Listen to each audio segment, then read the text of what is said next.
안녕하십니까. 진세골 사랑의 집 이사장 주수일입니다. 인간이면 누구나 다 가지고 있는 최고의 비극이 하나 있는데 그것은 바로 죽음입니다. 그런데 이 죽음을 극복하고 영원히 살 수 있는 길을 열어놓으신 분이 계시는데 그분은 바로 예수 그리스도이십니다. 예수님은 하나님이시지만 인간이 되시어 이 세상에 오셔서 죽었던 나인성 과부의 아들과 회당장 야이로의 딸과 마리아의 오빠 나사로 등 3명이나 살리셨고 자기도 부활을 하셔서 하늘로 올라가셨습니다. 그런데 여기에서 이 3가지의 경우는 다 나름대로 다 특별한 의미를 가지고 있습니다. 맨 처음 나인성 과부의 아들을 살리신 것은 과부가 예수님과 특별한 친분이나 믿음이나 또는 간청이 있어서 살린 것이 아니었습니다. 예수님께서 그냥 제자들과 같이 많은 무리들과 동행을 하다가 나인성에 들어가셨는데 외아들이 죽어서 슬피 우는 과부를 보시고 불쌍히 여기서 살려주신 것입니다. 그 결과는 모든 사람들이 하나님께 영광을 돌리면서 큰 선지자가 나셨다고 소문이 널리 퍼져나갔습니다. 그러니까 이 기적은 예수님 공생의 초기에 자신의 능력을 세상에 알리는 데 의미가 있었던 것입니다. 여기에 비하여 야이로의 딸의 경우는 좀 다릅니다. 야이로는 예수님과 상당한 친분과 믿음이 있었던 사람이었습니다. 예수님은 3년의 공생의 대부분을 갈릴리 호수 근처 가버나움에서 지내셨습니다. 그리고 회당을 중심으로 많은 설교를 하시고 병자를 고쳐주시는 활동을 하셨는데 야이로는 바로 이 가버나움의 회당장이었습니다. 그때 당시에 모든 종교 지도자들은 대부분 다 예수님께 대해서 적대적이었습니다. 그러나 야이로는 종교 지도자였지만 예수님께 대해서 상당한 신뢰를 가졌던 사람이었습니다. 그러니까 자기 딸이 병에 들게 되자 예수님께 나가 엎드려서 딸을 고쳐달라고 간구를 했던 것입니다.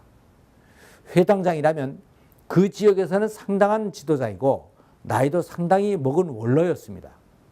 그런데 그 많은 대중 앞에서 30대 청년의 발 앞에 엎드려서 간구를 한다는 것은 상당히 파격적인 일이었습니다. 그래서 이 믿음이 예수님의 마음을 움직이는 결정적인 계기가 됐던 것입니다. 그런데 예수님은 이런 간청을 받고도 시간을 지체했고 하인들이 와서 또 아이가 이미 죽었다고 보고를 했던 것입니다. 그랬더니 예수님은 그래도 두려워하지 말고 믿기만 하라고 하셨습니다.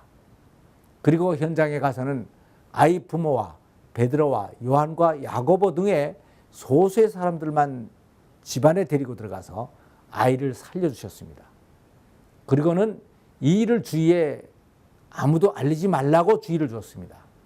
그러니까 이 아이를 살리신 것은 예수님을 믿고 의지하는 당회장의 믿음과 친분으로 이루어진 것으로 소수의 제자들에게만 보여주신 것이었습니다. 그런데 3번째 나사로를 살리신 사역은 이것과는 또 다른 의미가 있습니다.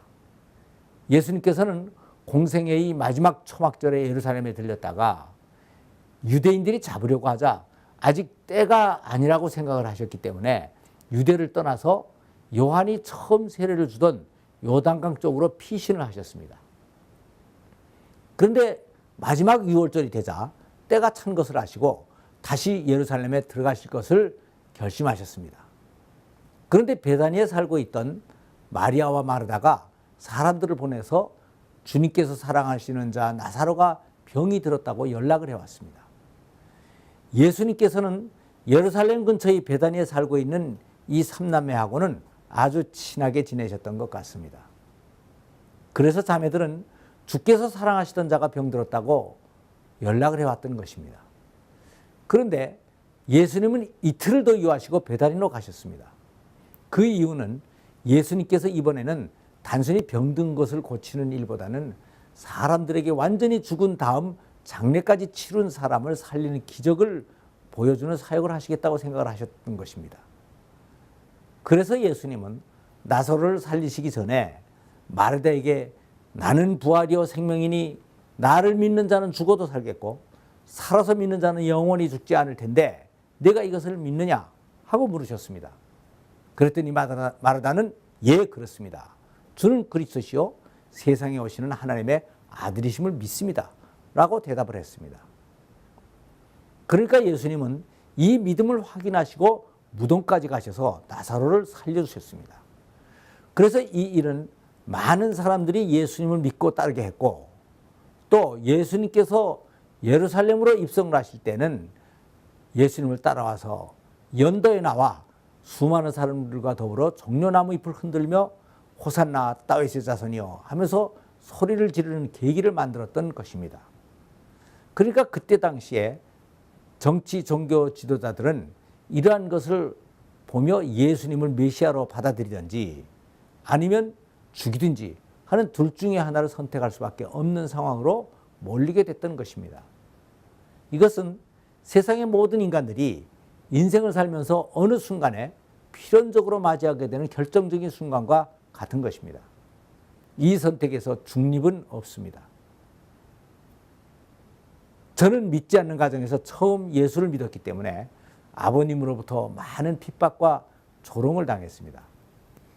공과대학을 다니는 놈이 죽었다가 무덤을 열고 살아났다고 하고 또 처녀가 애를 낳았다고 하는 그런 비과학적인 종교를 믿느냐라고 하는 것이었습니다. 그래서 저는 처음에는 여기에 대해서 별 대답도 하지 못하고 계속 당하기만 했습니다. 그런데 어느 날 아버님이 그 말씀을 또 하시기에 저는 저도 모르게 아버님, 죽은 사람을 살리지 못하고 처녀가 애를 낳게도 할 수 없는 하나님이라면 뭐하러 믿습니까? 라고 대답을 했습니다. 그리고 이렇게 생각을 했습니다.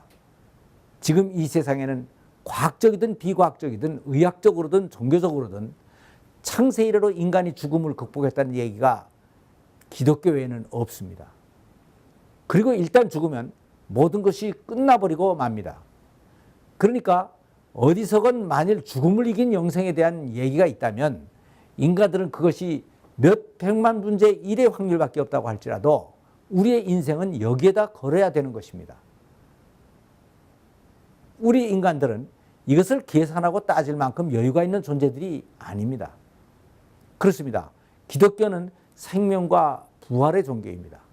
그리고 비과학적인 종교가 아니고 초과학적인 종교입니다. 간혹 도덕을 말하고 윤회설을 말하는 종교는 있습니다. 그러나 내가 직접 부활을 하고 영생을 누릴 수 있다는 그런 종교는 없습니다. 그래서 예수님을 만나면 그분을 창조주로 받아들이고 영생을 얻든지 아니면 그분을 죽이든지 둘 중에 하나를 선택하는 기로에 서게 되는 것입니다. 그런데 그때 종교 지도자들은 공회를 모으고 예수님을 죽이기로 결정을 했던 것입니다. 그런데 이 결정은 사실 그들의 결정이 아니고 이 지구의 하나님의 통치를 받아들일 수 없는 사단의 선택이었던 것입니다. 그러니까 오늘날에도 사단의 지배를 받고 있는 불신자들은 21세기에 와서 예수님을 받아들이지 않고 신은 죽었다라고 선언을 하고 있는데 이것은 결국 자기들도 다 같이 죽어가겠다는 어리석은 선택인 것입니다. 그런데 나는 어느 쪽을 선택하고 있습니까?